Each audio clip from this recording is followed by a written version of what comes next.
Hello and welcome to the continuation of our discussion on Java data types and arithmetic and how they affect one another. We're going to continue where we left off, moving into double values. We saw last time several examples of the arithmetic operators, plus, minus, multiplication, division, and modulus. We saw the concept of truncation and how it could potentially lose data by removing the fractional portion of a division if both inputs are int or integer values. And so now we're going to see kind of the effects and how doubles play into these same kind of situations. So let's go ahead and make a double variable. We'll call it double dec or decimal, that's fine. We'll initialize it immediately to some value. We'll go ahead and start with something small, and we'll do something like 5.0 divided by 3.0. 5.0's type is double. 3.0's type is double. A double divided by a double will give us back a double answer. We saw last time if the inputs to a division or multiplication were both ints, then the answer would be an integer value, and so we saw that's where truncation occurred. So I'm going to go ahead and run this one real quick, and we'll see what we get. Oh, let me go ahead and print it. System.out decimal, and let's go ahead and run it. And we see we get 1.66667 all the way to 17 significant figures. Why 17? Because again, we discussed the accuracy of doubles is about 17 significant figures, and that's probably more than we need for pretty much any situation that we might come up with. We can see that if we change some things, the result might not be the same. So let's go ahead and first do this, and we want to point out one thing. So I'm going to write notes about this, but I'm going to go ahead and run it first. 5 divided by 3. 3 goes into 5 one time, and then you end up getting a repeating decimal answer. And so the variable is a double, but the two inputs to the division are ints. So are we going to get the decimal answer we expect? And the answer is no. We get 1.0. Notice the answer is a double, 1.0, and it prints it as such. But the answer was not 1.3333 repeating. It was just 1.0. And we have to ask ourselves why. And if we remember our precedents from last time, we said parentheses were the kind of the top dog, the most important part, and then our arithmetic, and then assignment was the weakest of the three that we've seen so far. And that fact remains true here. The division is the most important part of this line, right? The assignment is the weakest part of this line. So when the division occurs, what has to happen is the computer must know the data types of the inputs. And because 5 is an int and 3 is an int, the answer is an integer. The answer is 1. The 1 is a truncated answer. And then behind the scenes, and we're going to talk more about the explicit version of this, but kind of an implicit, kind of quiet action occurs, and it is the conversion from an int to a double automatically. The computer will note this, will convert a data type from one to another if it can do so without losing data. Changing the number 1 to 1.0 is no loss of data, right? And in fact, it's just another way of representing the same number. Going from an int to a double is a pretty easy thing to happen, and unfortunately the side effect is if the math involves only integers, then we may get a truncation, and then the conversion will happen too late and we won't get the correct decimal answer. And so we'll see in the next video how to solve this problem, but for now we're kind of have to just be aware that it does happen. And so the note we're going to make is that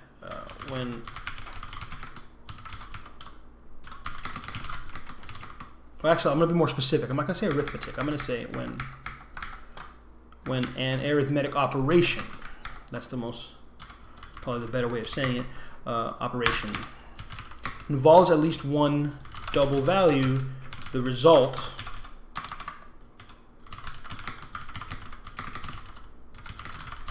that. And that's a pretty big statement. So in this case, we have an arithmetic operator, division. There's two integers, so the answer is not a double but an int.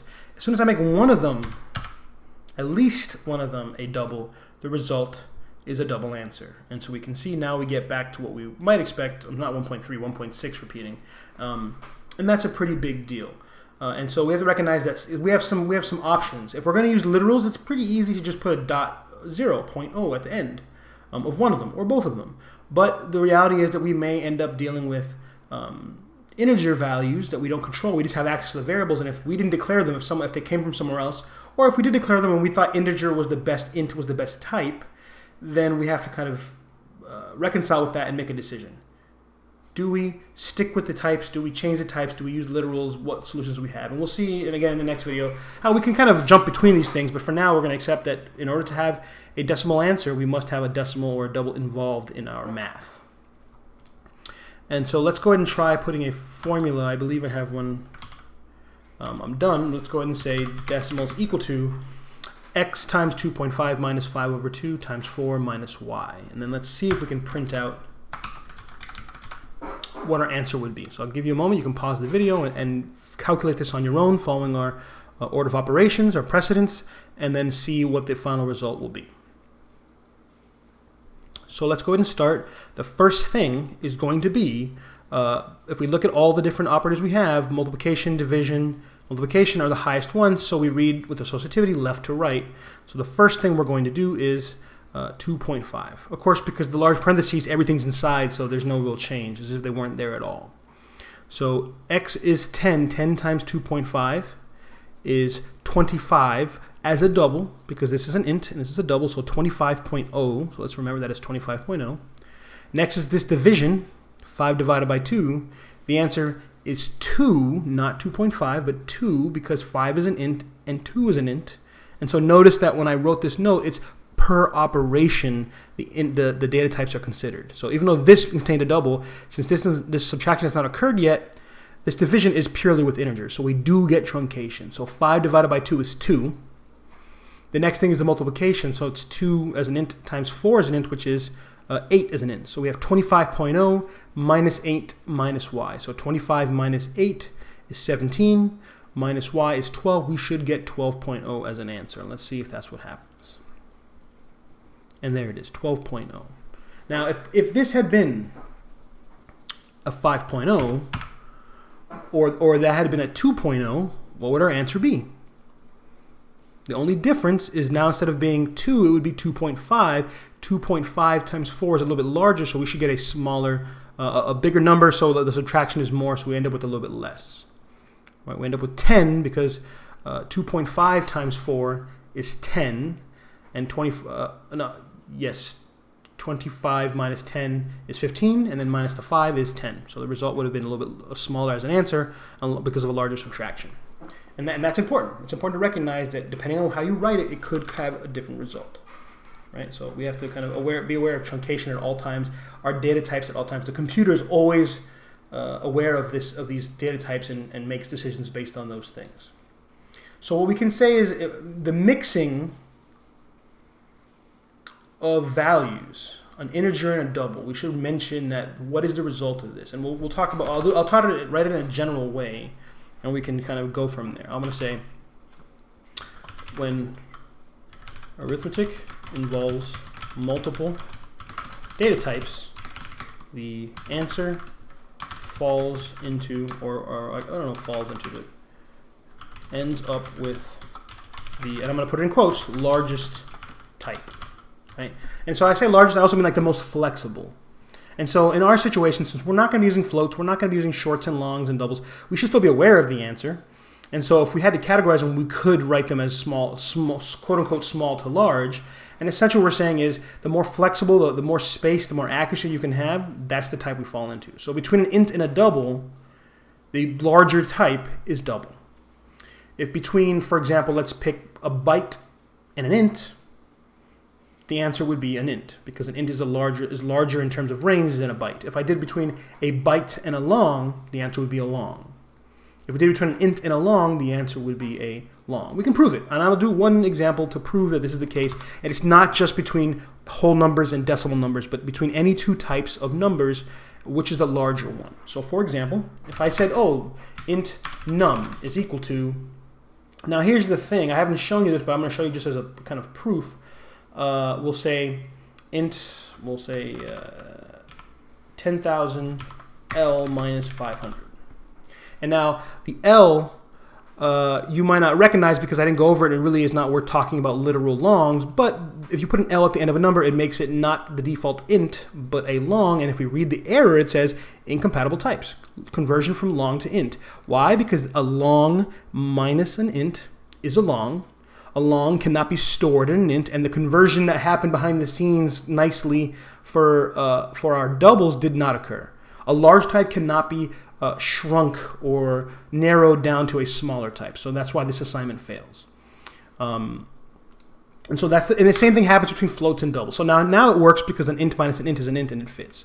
The idea is that we could potentially, and I'll comment this out, I'll put a note result along.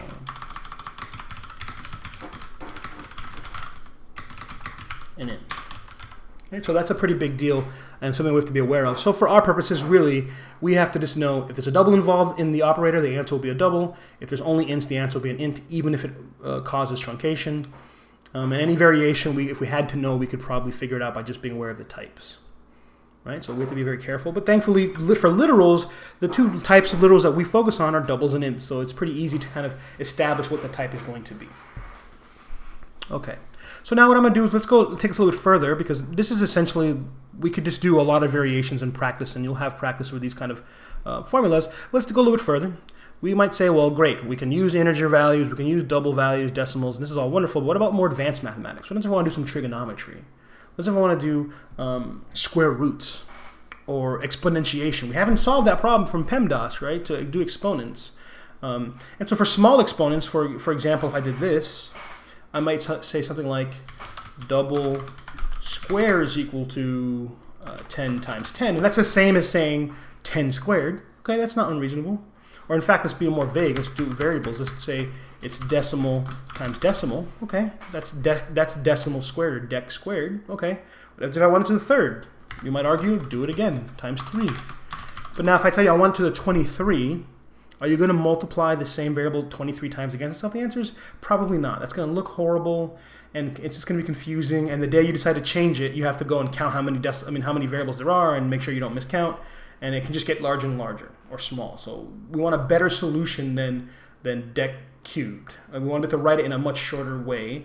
And then that's an easy one. But things like absolute value, or without some further complexities, we could not do it. With just what we learned so far, we couldn't really solve that problem. Square roots, we cannot solve unless you know the application of how to solve a square root without a calculator. And so we're not going to get involved in that just yet. But having the ability to do those kind of complex mathematical operations. Logarithms, another challenging thing that we might want to do. And so we need to have a solution. And so Java's solution is going to be what we call the math library. We've written our own classes, but there are actually thousands and thousands of classes written for us that exist. And one of them in particular is what's called a utility class. It basically has some extra functionality. Its only purpose is to hold functionalities that are related. And the math library, the math class, has common mathematical operations involved. So let's go ahead and put some notes. We'll say the class is a utility class that contains related mathematical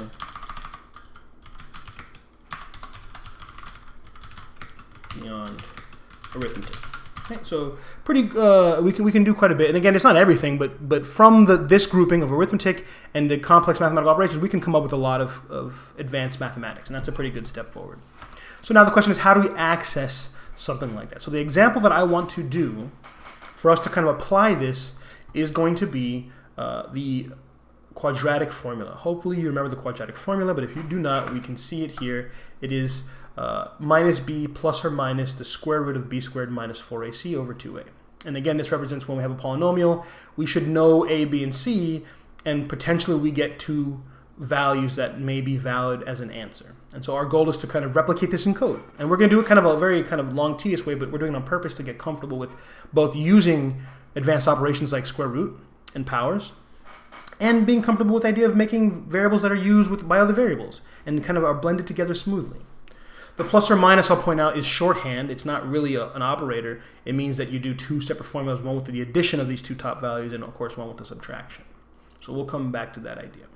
So what we're going to do is first just establish some values. And we ask ourselves, if I wanted a, b, and c to be plugged into my formula, what type would be appropriate? And so maybe when you do math, typically you do examples with whole numbers because there's maybe well-established answers to those things. But theoretically, we could have 1.5 as an input or 2.37 as an input. So we should maybe allow for any double value. So let's make some double variables. We'll say double a, and we'll start off. I'm going to put in well-known numbers.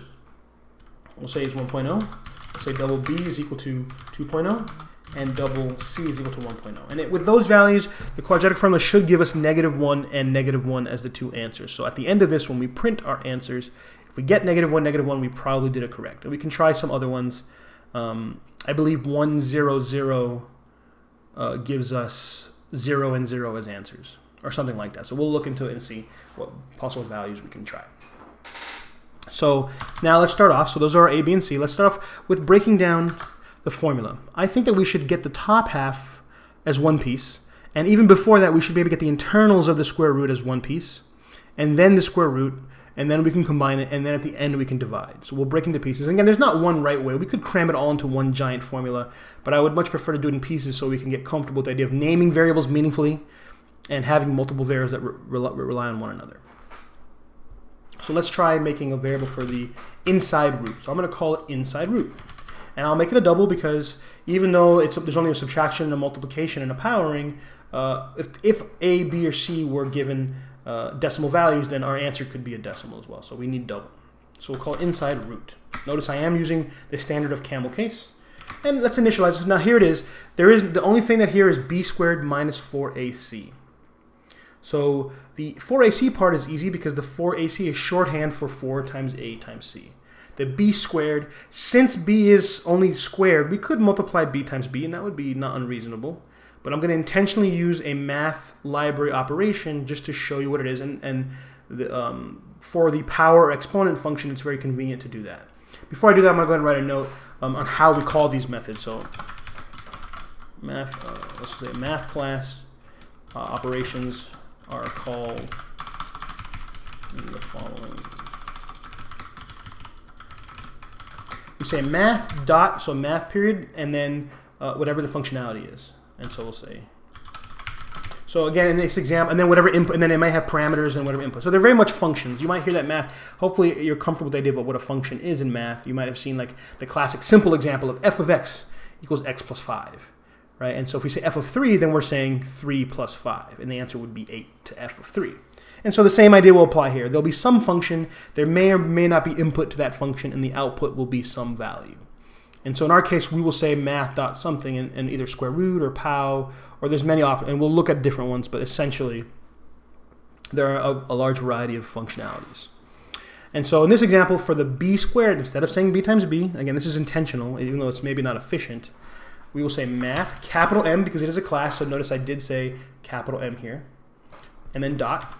And NetBeans will give you this huge list of things, and we can see there are tons of them. There's things for rounding, there's cube roots, there's arctangent, there's cosine, there's absolute value, there's the floor, there's ceilings, there's, logarithms, natural log, the log base 10. There's just tons of different ones. So the one that we're interested in is the POW function, P-O-W. And it stands for power. And the input to the POW is 2 inputs, A and B. A is the base, B is the power. And I don't mean these A and B, I just mean there's a base and there's a power. And so the first input is the base. And so in our example, what are we squaring? The value in B. So we would put B here. And then if there are more inputs to your function, you comma separate them. So we're saying B to the what? What power are we going to? In our case, the second power, so we're going to put it 2 here. And so far, so good. If I stopped right there, that would be acceptable. Math.power returns a double, and it returns the square, in this case, of B. If we said 5, then it would be the B to the 5th power. And we could put any value. If I put something like this, I could put 2 to the 5th power, and that would be 32, right? The idea is that we can put whatever values that we want. And we can take advantage of that as much as we like. And we put any power, any base. We could even put fractionals. So if you said 2 to the 1/2 or to the 0.5, you would be getting the square root. That is one way of doing it. And that the idea is that if we know our math, we can take advantage of all the same rules that apply in our that we've learned. Well, let's go back to how we had it. We had B into the second power. Again, I could have multiplied B times B, but I'm intentionally using the function to show you it, and we'll use it again momentarily for the next part. And then we said minus 4 times A times C. And now you might ask, do we need parentheses? Do these need to be wrapped in parentheses? Does this need to be wrapped in parentheses? And the answer is no. And even if we had done it as B times B, we still wouldn't need it because the multiplication of B times itself would happen first, then the 4 times the A, and then that times the C, and then the subtraction, which is the correct order of operations for this formula. Now, because we have this mathematical function, we have to ask ourselves, where does it fall in the precedence ordering that we have learned so far? Right? If I go back to the top, we have parentheses, arithmetic, and assignment. So we're going to have to correct this, and in fact, we have to readjust it. Arithmetic is still not as important as functionality. So we're gonna write it as this. We're gonna put function evaluations, right? And so that's more important than the arithmetic, and it makes sense because if you ask yourself, what's happening here? How could I do a subtraction if I didn't know the answer to the POW function? It has to happen first. And if it didn't, we wouldn't have an answer, right? It would be question mark minus whatever that is. And then this would just kind of get stuck there because the subtraction would have to go first. And it can't. So, and this is a function, and function evaluations typically give us back an answer, a single answer, in this case a double. And so we would say, okay, it must happen first, and therefore we can generalize and say our order of operations is now 4 things, 3 and 4. Parentheses are still the most important. Then function evaluations, then arithmetic, and then assignment is still the weakest and therefore last, which again, it still makes sense because how could I assign a variable without knowing the answer to the entire formula? So there is our inside of root. We look at our diagram, we've done b squared minus 4ac. So what's next? Now let's do the actual square root. So I'm going to make another variable. I'm going to say double SQ root. Again, the name is just the name. And again, do we have to do it in this broken down way? No. It's intentional to give it a nice clear expression of what our intent is, right? Good programmers, either through naming variables or separation of pieces, don't just cram everything to one line often, but they do it in a way that is readable and flexible to many different people. So here, all we want is the square root of this entire thing. Well, it's convenient that we put it in a variable because when we use the square root function, the input will just be this single variable. We're allowed to do that. So I'm going to say math dot, and in the case of square root, it is sqrt.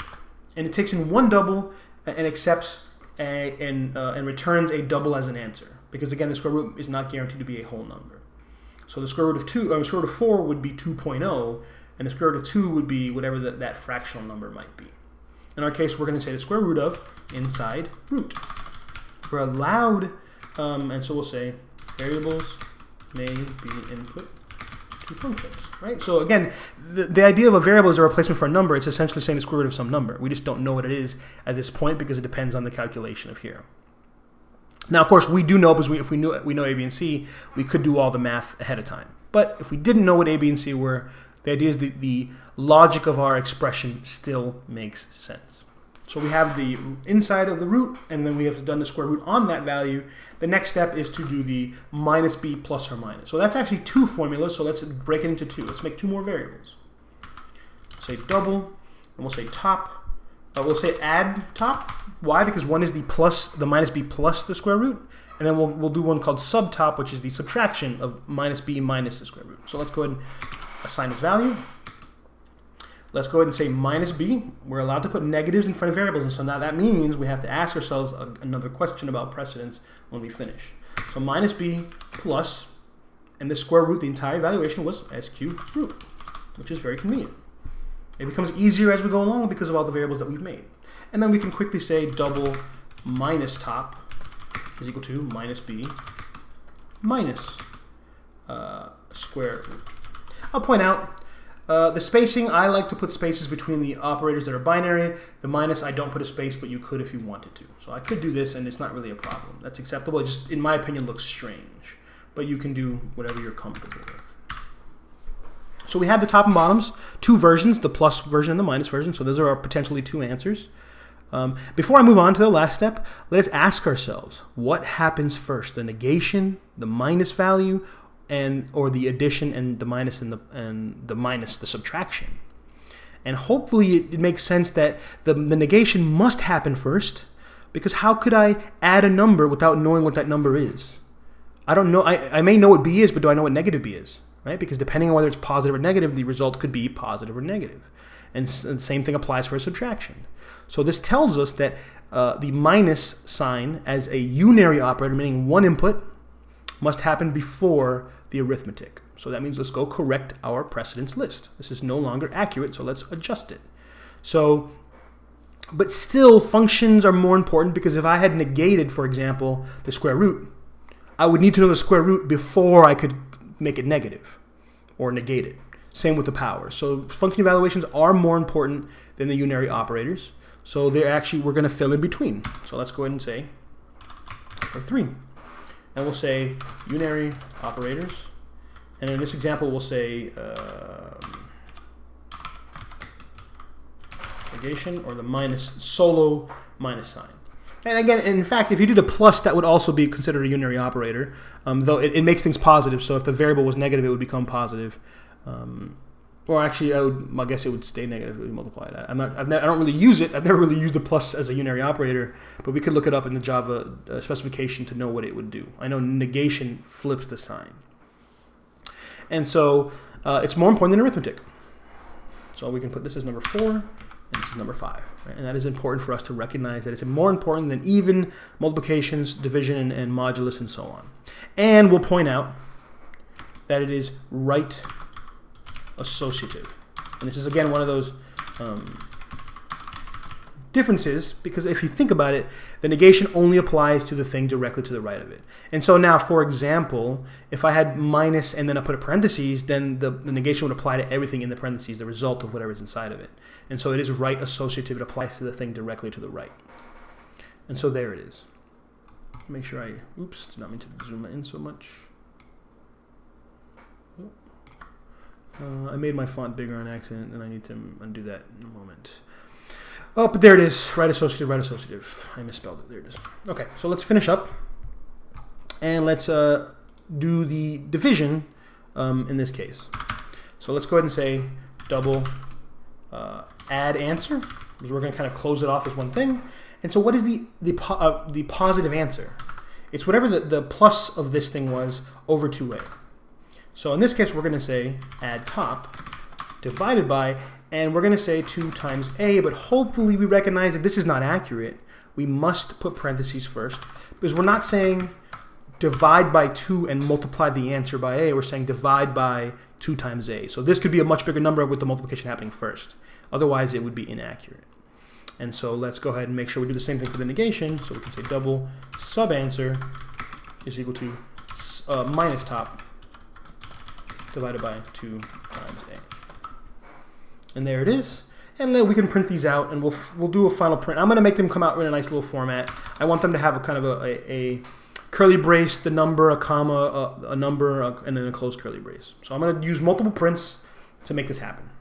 So we'll say system.out.print. And I'm not going to put an ln because I want them to be next to each other. I only want to put one ln at the very end. And so I'm going to put a literal curly brace and a space. I'm going to go ahead and copy this to be lazy. And then I want the number to show up, the first answer, so we'll call it add answer is the first one. I want a literal, comma space to occur, so comma space. I want the next answer to happen, which would be sub answer. And then I want a literal space and closed curly brace. So this last one will be changed to a print ln because I want a new line after that. I don't want that green thing to show up next to it. I want it to show up underneath it. So the last part will be an ln. So if you think about these are all kind of on one line. So our final answer should look like a one-line answer, even though they are multiple prints. So as I said, if we did 1, 2, and 1, we should hopefully get -1, -1 as an answer. And there it is. You can see how it shows up as one line, even though it's multiple prints, because the ln's are not forcing them onto separate lines. And so there it is. And then let's do one last kind of proof. I believe I had mentioned if we change the A, B, and C to 1, 0, 0, we should get 0, 0 as an answer. I think that's the pair that we could try. I'll also point out that notice I don't put the 1.0 or the 0.0 because I talked about how the computer is smart enough to switch automatically from int to double because it can do so without losing data, and that's not a big deal. So let's try this out. And there it is. And now, I knew this was going to happen, and I'm just going to mention it. You get -0 as an answer. And the reality is, even though most people agree in math that we learn 0 is neither positive or negative, that is not necessarily true in a computer. The fact is 0 can be written as a negative value in Java and several other languages. And because of that, they're actually, when we talk about the functionalities that are available to us, it is quite possible to have special situations that have to handle -0. So we're not going to go into it too much now, but in the future we could just have that discussion, as unpleasant as it might be. I'm going to stop this video here, and we'll continue next time with conversions more explicitly and some other mathematical functions. I'll see you in the next video.